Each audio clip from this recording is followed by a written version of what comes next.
morning, everyone. So I've been asked to talk about bringing tech to the qualitative party. When I started researching about this, I did what most researchers would do. I asked my friends and colleagues, what would you say are the biggest disruptions that have happened in qualitative research? I'll show you a couple of examples. I would love to see a show of hands if you agree or disagree with my friends and colleagues. First one, things have gotten better, faster, and cheaper. Show of hands? Yes, agree, disagree? Okay. How about moving to online research, mixed methodologies? Agree, disagree? Yeah, lots of people showing their hands there, good. And then the third one, free food at focus group facilities again, right? So, but this got me really thinking. Is this where we really want to be as an industry? So as I researched a little bit further, 3 numbers popped up. 73 billion, 67 billion, and 68 billion. Does anybody know what these numbers represent? Anybody? No? So the first one is the market size for the market research industry in 2019. You can make a guess as to how much of that can be divvied up to qualitative research. Shall we say 30%, 40%, give or take? Sizable number, right? It's growing between 4 to 6% annually right now. Pretty healthy clip. But then, when you look at big data and analytics, it's almost catching up to the market research market size, right? It's growing between 10 and 15%. But here's the kicker. The last number. Investments in AI, $68 billion in 2020. And this was a 45% increase between 2019 and 2020. This is just investment. This is not the market size yet. So guess what's going to be coming around the corner in the next 1 year, 2 years, 3 years from now? And we can agree that this number represents the entire industry across all functional groups, across every product category you can imagine. However, don't assume for a second that this money is also not being spent in the context of marketing and sales, and consumer and customer understanding and intelligence. It is. So even if it's 1% or 5% of that number, it's a sizable amount of money that's being spent.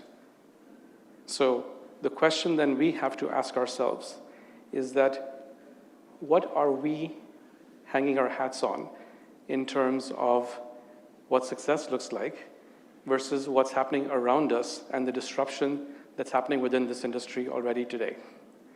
So when you think about the success that we, or some of us, may be feeling that, okay, we move from focus groups, in person to online, and we have made that transition happen successfully, is that good enough? Or are we fooling ourselves into thinking that there's nothing else happening around us? Things are happening, and they're happening very, very quickly. So why am I talking about all this stuff? What gives me the right to share all this information? Well, when you think about connected devices, right? This is just a small sampling of what's connected today. And all of this obviously started as of 2007 with the launch of the smartphones.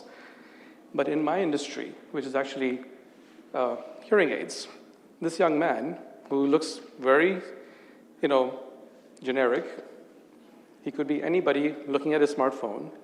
You could think he's wearing headphones. Actually, he's wearing hearing aids. And today, hearing aids are connected devices, which means that he can listen to streaming music, he can connect to his smart TV, he can have phone calls all through his smartphone, just like a normal person. And if you're thinking, okay, what does connected devices have to do with this conversation? There are 10 billion devices that are connected today already. And the expectation is by 2025, that number will go up to 16 billion devices. My company, which makes hearing aids, is contributing to that process. Roughly 7 million consumers around the world are being connected with connected hearing aids today. In the US alone, it's going to be probably about 1 to 1.5 million people. So when you have connected devices and you have information being made available through connected devices, the speed of change, the rate of change is only accelerating. So for the qualitative work that we have to go do, we can't just rely on traditional focus groups or online focus groups or one-on-one interviews as a basis for being able to understand what we need to do next, whether it's in the context of innovation or even in the context of go-to-market. We have to think differently about how we're working. So part of the things that I'm asking us to think about, and this is a challenge to everybody, is what are we doing to innovate? Better, faster, cheaper has been the mantra for quite some time, but I think it's time we moved away from that old habit of better, faster, cheaper to what's the next round of innovation that we have to do as a qualitative industry. Is it about always on qualitative research? Is it about real-time qualitative analytics? Is it about predictive analytics based on unstructured qualitative information? It could be one or all of those things. I don't know the answer to that, but I do believe that the answer is somewhere in the middle. So just to give you a few examples from my past, as I got introduced to you, they mentioned that I'd worked at Spotify and Pinterest. I'll just give a couple of examples about that. I was at Pinterest during the start of COVID-19. And one of the things we had done is we had used first-party data across 8 countries where we were publishing a weekly newsletter showing how consumers' behaviors were changing on a week-to-week basis during the start of COVID-19. And we were sending that newsletter to about 8,000 of our clients in those 8 countries. And we were showing them exactly how things were changing. And one of the things I was paying attention to, because I was leading that effort for the company at the time, was who else is publishing information about consumer behavior changes that were happening. And quite frankly, the Ipsoses of the world, McKinsey's of the world, the Bains of the world were also publishing a lot of information, but they were about a month and a half to 2 months behind what we were presenting. Why? Because we were able to take first-party data and analyze it at a qualitative basis on how consumers' mindsets were shifting. Things like, if you remember in those early horrible days, people were scrambling for hand sanitizers. People were scrambling to figure out, how do I work from home? Oh, by the way, how do I work from home and look after my kids at the same time and keep them occupied because school has shut down? All those things were being picked up on the Pinterest platform through first-party data. And we were able to share that, and there were companies that were taking that data and were using it to create their own creative on an accelerated fashion. Speed was of the essence in this case. I could give an example from Spotify. If any of you have seen any Spotify commercials or billboards as you're walking around, has anybody seen any of those? I see 1 or 2 people raising their hands. Did you know that that is an example of small data, where you can zoom in on one individual's behavior and you can amplify that conversation or that person's behavior into a massive campaign? One of my favorites was the guy who basically played the song I'm Sorry 17 times on Valentine's Day. And the campaign was basically, dude, what did you do that made you play I'm Sorry 17 times on Valentine's Day, right? Oh, by the way, that person was living in Chicago, just for the record, right? But we were able to find that kind of detailed information, again, leveraging first-party data in a very simple, easy way. The last example I'll give from Spotify was every year we publish, or when I was there, we used to publish, and they still do, the Year in Music. Wrapped, it's called the Wrapped playlist, right? But did you know the launch of that one playlist every year, which is basically the summary of your own personal music choices for that year, your favorite artist, your favorite songs, how many minutes you were listening to on Spotify, leads to a 30% increase in new subscriptions for the free platform and for the free premium platform as well. Free and premium, 30%. And by the way, that launches in December, the first week of December. So between December 7th or 10th when they launch and December 31st, 30% increase. One playlist. One playlist. So the power of data that is actually being personalized to you, I would challenge you, would we have found that kind of information if we had done it through our traditional qualitative means? My suspicion is the answer is probably not. Other things that we can do. Everybody here I know has been using some form of social media analytics at the end of the day. At WSA, one of the things we do is twice a year, we scrape all the posts that are happening across all the different platforms, and we're using machine learning to capture, categorize, add sentiment, and basically map the entire landscape in terms of what consumers are talking about hearing aids, as well as what audiologists, who are our customers, what are they talking about hearing aids. And as we do that, it's actually helped us identify key areas of insights that we would have, again, we could have done it through the traditional means as well, no question.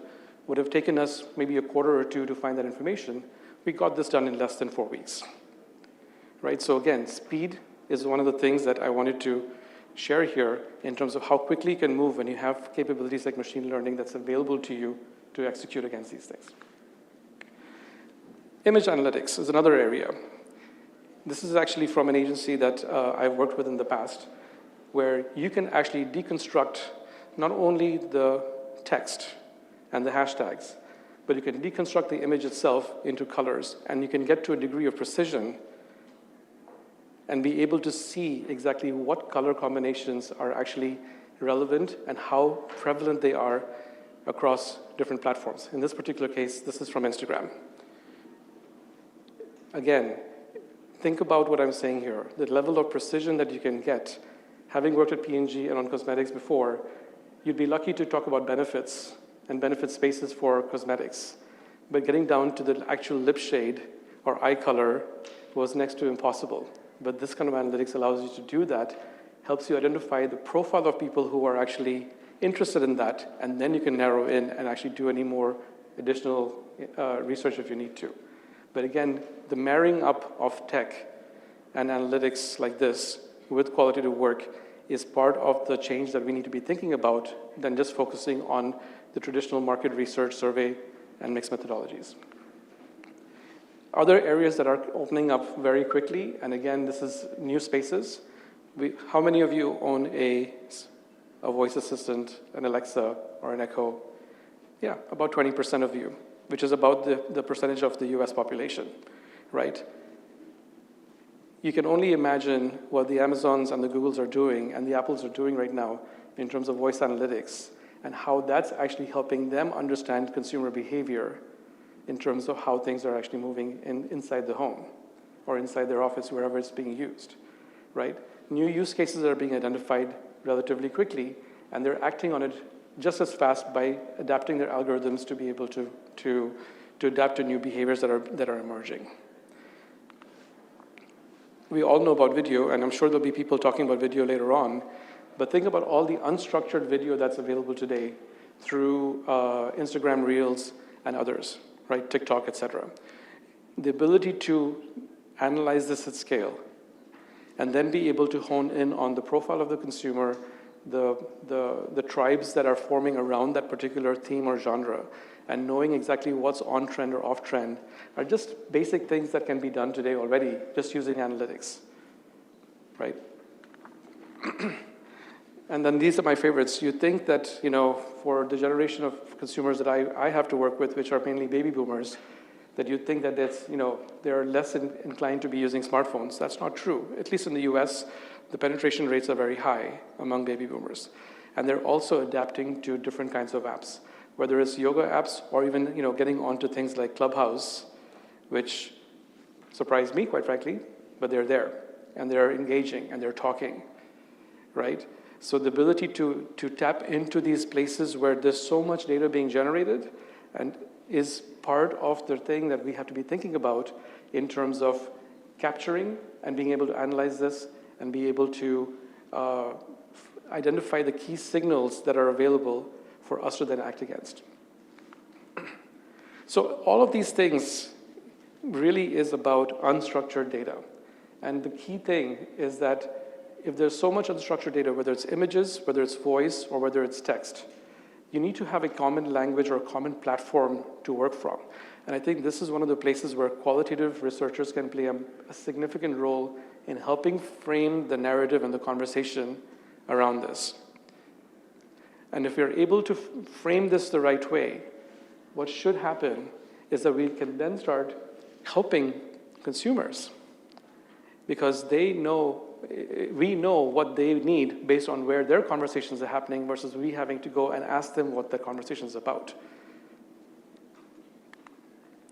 So some things that I personally think we have to be thinking about alongside this, diversity is going to be one component. There are companies that are already playing into this space today in terms of how to bring diverse voices from an analytics space and are able to do this at scale. Imagine if we have to do that today using a traditional sense of how many focus groups or how many one-on-one interviews do we have to do to get that range of diversity when you can do this at scale already today. And if any of you work on online platforms, this is already coming. This is around the corner, where there are new companies who you would not expect who are designing virtual online platforms. Some of you may call it the metaverse, which is probably true, but this is just around the corner. So what skill sets and what kind of tools and capabilities do we need to be able to tap into these kinds of new technological innovations that are already starting to emerge? So my key ask of everybody here is that we can't rest on our laurels. We need to be thinking and innovating about what's coming next so that we can try to drive the kind of insight generation that we need, right? And it's going to be affecting all different kinds of things. It'll be predictive analytics. It's going to be about new user acquisition and retention and churn. We spend a lot of time looking at consumer behavior and customer behavior from this mindset, and we're leveraging machine learning to predict on very small samples, very, very small samples, exactly who's likely to churn or who's likely going to be retained based on their buying behavior. And just to give you a sense of how small I'm talking about, in one of the channels that I have to work in, there are only 40,000 audiologists and dispensers in the entire country. 40,000. So if I go do research among 500, that's already a bit of a stretch for me, right? So I have to rely on maybe 5 or 10 to be able to predict what's going to happen among 40,000. That's how small my sample sizes have to be at times to be able to predict. And we're able to start getting some pretty accurate predictions already on very small sample sizes, leveraging unstructured data. Brand building, it's all about always on now. Always on brand building. So if it's going to be always on brand building, what is the role of qualitative and insights in being always on concurrent to that to enable always on brand building? Same thing with customer experience and employee experience. The same thing happens. Think about your repairs that you have to do for some of your devices. I just had an incident happen a couple of weeks ago with Apple where I had to get my son's laptop, the battery changed on the laptop. They told me it'll take a week to get the part and a couple of days to change it. They got it done within, I kid you not, 24 hours. They were very transparent with me where we were in the process. They pinged me on the day of I had come in, and then they told me, guess what, we found the part, and they got it done within 24 hours. That's the speed of change, and that's how they're setting expectations. They told me 5 days and 24 hours following the arrival of the part, and they got it done within 24 hours. So they managed my expectations, and they exceeded my expectations. And that's part of the new game that we're playing in today. It's no longer about satisfaction, it's about expectations that we have to manage. So ladies and gentlemen, I'm going to end with a couple of things. We talk about wanting to have a seat at the table. We could be at risk of losing our seat at the table if we aren't able to move and partner with the analytics and the data science organizations within your own companies today. We are at risk. If you want a seat at the table, we got to figure out ways to be able to participate and leverage the data that's available and guide those teams on what to look for against brand building, customer experience, new user acquisition and retention, and then innovation, so that we can tell them what to look for in the data sets and the data streams that are there and connect the dots. That's a new set of skill sets that we need to bring to the party. So I'll leave you with this. Everybody's seen this quote before, right? So are we, as an industry, saying that moving to online is the faster horse from this scenario? Or is it time for us to start now thinking about the car? So I'll leave you with that. Thank you.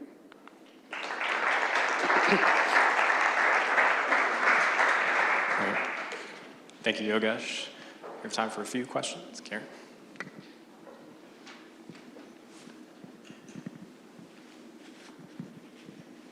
So first of all, I just wanted to say thank you. This was fascinating for me. And I think that I would imagine we're not the only ones, right, that are talking about this sort of thing, meaning, right, at my company. I'm sure everybody else is talking about it. What I would ask you is, if you gave us like the first 3 steps to start exploring this, to start testing this, I can look at some of these sources of unstructured data and say, that one feels like a really good fit. Not sure some of the others are, but how would I go about, like, what are those first 3 things I should do? So the first thing I would do is do a quick audit of what data is actually available today. And the first thing you're going to hear back from people is to say, oh, the data quality is terrible. Just telling you that right now. Work past that and say, what is it that I'm trying to solve for? Ask that question first. I started with a simple thing around why are we losing customers at WSA? And when we started penetrating into that question, we found all the data sets that were available, and we actually started crafting a model, a machine learning model against that. And lo and behold, all of a sudden what happened is that suddenly the data quality issues all disappeared. Right, so to answer your question, start with a really big business problem that's going on, where you know you can actually have an impact using your skill set. I chose churn as the place to start, and I got immediate traction from the organization, and I'm leading a work stream with the data science organization, the sales organization, and the operations team here in the US to define and to actually build and implement the model in the space of 12 weeks. The model goes live actually this Friday, right? So pick a problem and then relentlessly focus on trying to get the data and build the allies across the organization to say that this is how you can solve for it, and we can give you information that nobody else can give in a cohesive way that can lead to a difference in the business results. If I'm able to cut the number of churned customers in half, that can probably lead to about 5 to 7 point growth rate change in our business results. So pick a problem that you know you can solve for and go after it relentlessly. That would be my advice to you.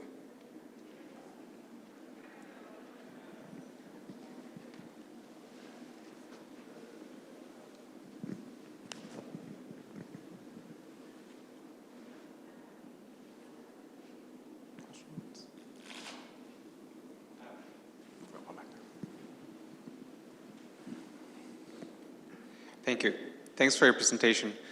In our industry, when there are new trends or new ways of finding out things, it seems like part of our community takes it as an all-in, sometimes at the expense of keeping a balance. There are things that take time, like brewing beer or baking. What is your take on the balance of the integration of Qual with these platforms that you have suggested, and the very qualitative nature of some things that take time? And is it an all or nothing? Is there a balance? And what's your position on that? Yeah, yeah, great question. So I wouldn't be surprised if a number of us love to be precise and love to be thorough and love to be deep. Fair? Right? The question is, does the business really care about that? Do they really care? I think we have to take a far more pragmatic approach and say, what is it that can really make a difference today to impact my revenue results a month from now or 2 months from now? And when you switch into that mindset, things get a little bit more clearer in terms of what that balance really needs to be.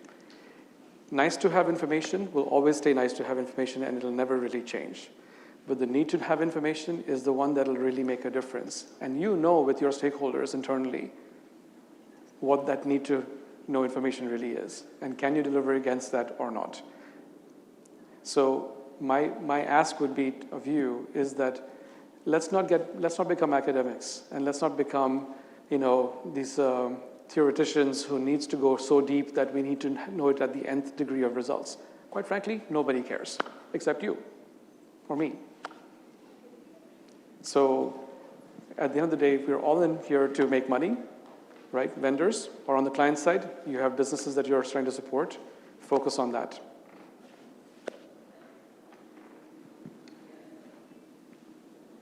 We have one more question, or I think we can wrap up. So thank you so much, Right. Yogesh. Thank you.